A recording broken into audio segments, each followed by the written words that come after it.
स्वागत है आपका। आप देख रहे हैं सी न्यूज़ भारत। मैं हूं आपके साथ इशिता। वक्त हो गया महाराष्ट्र बुलेटिन का। महाराष्ट्र बुलेटिन में बात होगी नंदेड़ की, जहां श्री मुक्साजी महाराज की पुण्यतिथि पर निमित्त पैदल टिंडी यात्रा का हुआ शुभारंभ। अगली खबर भी नांदेड़ से है, जहां माहुर से धामगांव तक श्री मुक्साजी महाराज की टिंडी यात्रा निकाली गई। इन तमाम खबरों पर विस्तार से बात होगी। श्री क्षेत्र माहुर से श्री संत विठल बाबा उर्फ नागनाथ महाराज स्थान से धामगांव तक हजारों भक्तों की पैदल दिंडी यात्रा निकली। माहुर से दिंडी धनौदा पहुंची, जहां अशोक अणे के घर पर सभी दिंडी यात्रियों का स्वागत किया गया। वहीं भोजन करने के बाद भक्तगण धामगांव की ओर रवाना हुए। श्री सत खोखले बाबा एवं उनके अनुयायी मुक्साजी और नामदेव भी हर वर्ष इस पवित्र दिंडी यात्रा में शामिल होते हैं। इस दिंडी यात्रा में महिलाओं का भजन मंडल भी रहता है, जो हरिपाठ, कीर्तन और महाप्रसाद का आयोजन करता है। दिनांक 3 मार्च को इस दिंडी यात्रा के समापन पर कीर्तन, हरिपाठ और महाप्रसाद का आयोजन किया जाएगा। मी हेच परंपरेत सेवा करणार ना। हो हो, देवानी मला सहनशक्ती द्याव आणि माझ्या मुलाबाळाला आशीर्वाद द्याव मिळाव, सर्वांना बस हेच विनंती। हो सर, मी जिवंत राहेपर्यंत मी अशी सेवा करणार। हो। श्री संत नामदेव महाराज आणि तसेच परमपूज्य श्री महंत खोखले महाराज यांच्या मठामध्ये दरवर्षी पालखीचा प्रोग्राम करण्यात येते। तरी या पालखीमध्ये हजारो भाविक लोक भक्त माहूर येथे मुक्कामी येतात आणि श्री मुक्साजी महाराज यांच्या पुण्यतिथी निमित्त माहूर ते धामणगाव पायी दिंडी यात्रा चालत असते आणि त्याच पायी यात्राचं श्री क्षेत्र माहूरवरून धनोडा पैनगंगेच्या काठीला श्री नाव का अशोक भाऊ आळणे यांच्या घरी या सर्व दिंडीचं स्वागत होते आणि जल पान भोजनाची व्यवस्था दरवर्षीप्रमाणे ते एक साधारण व्यवस्था दरवर्षीप्रमाणे ते एक साधारण मनुष्य आहे, छोटं कार फार काही मोठी एवढी श्रद्धा आहे की जितके काही भाविक लोक येतात त्यांना ते तिथं जेवणाचा प्रोग्राम, शाल, श्रीफळ सन्मान करतात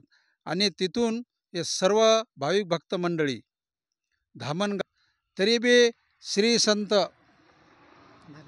नागनाथ महाराज यांचे चिरंजीव नामदेव महाराज ते आपण त्यांना विचारू। तुम्ही दरवर्षी पुण्यतिथी?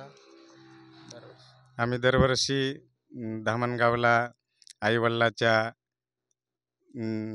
त्याचा नियम होता, त्या नियमाच्या आम्ही परंपरेवर दरवर्षी आमचं ते दरवर्षीप्रमाणे आम्ही नित्यनेमानं पालखी पुण्यतिथी निमित्ताने धामणगावला माहूर ते धामणगाव पायी जात असतो, पायी पदयात्रा जात असतो।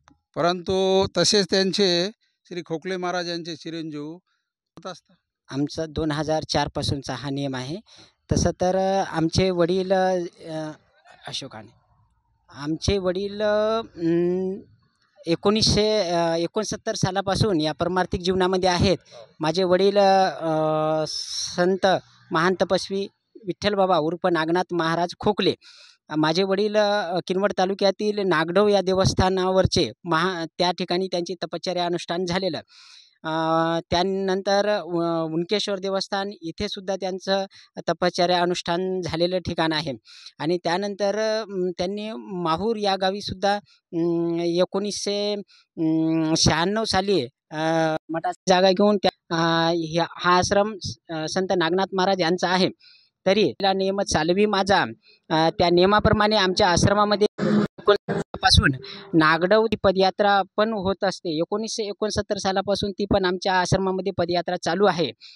तरी यावर्षीचं 56वं वर्ष पौष महिन्यामध्ये आणि त्याच्या अगोदर दत्त जन्माचा सोहळा पण 1969 साली बाबानं नागडव या देवस्थानी सुरुवात केली होती आणि तिथूनच तो नामामणी केशवराजा केला नियम चालवी माझा। या नियमाप्रमाणे दत्त जयंतीचा सोहळा पण 1969 सालापासून चालू आहे। 56 वर्ष झालं आहे। दत्त जयंतीचा सोहळा पण पार पडतो आमच्या आश्रमामध्ये आणि पौष महिन्यातली नागडव ते माहूरगड ही पण पदयात्रा पार पडते. माघ महिन्यातली शिवरात्र महिन्यातली धामणगाव येथील भगवान श्री मुंगसाजी महाराज यांच्या पुण्यतिथीनिमित्त ही पदयात्रा एकूण म्हणजे 2004 सालापासून सुरुवात झाली. आज आमच्या पालखीचं हे जवळपास 20वं वर्ष. तर आम्ही असे दरवर्षी जवळपास 400-500 भाविक घेऊन आम्ही दरवर्षी पुण्यतिथीला महाराजाच्या जात असतो. ती एक असं. नांदेड़ से सी न्यूज संवाददाता गणेश खड़से की रिपोर्ट। श्री क्षेत्र माहौर से श्री संत विट्ठल बाबा उर्फ नागनाथ महाराज स्थान से धामगांव तक हजारों भक्तों से पैदल दिंडी यात्रा निकाली गई। माहौर से दिंडी धनोडा पहुंची, जहां श्री अशोक आने के घर पर सभी दिंडी यात्रियों का स्वागत किया गया। वहां भोजन करने के बाद भक्तगण धामगांव की ओर रवाना हो गए।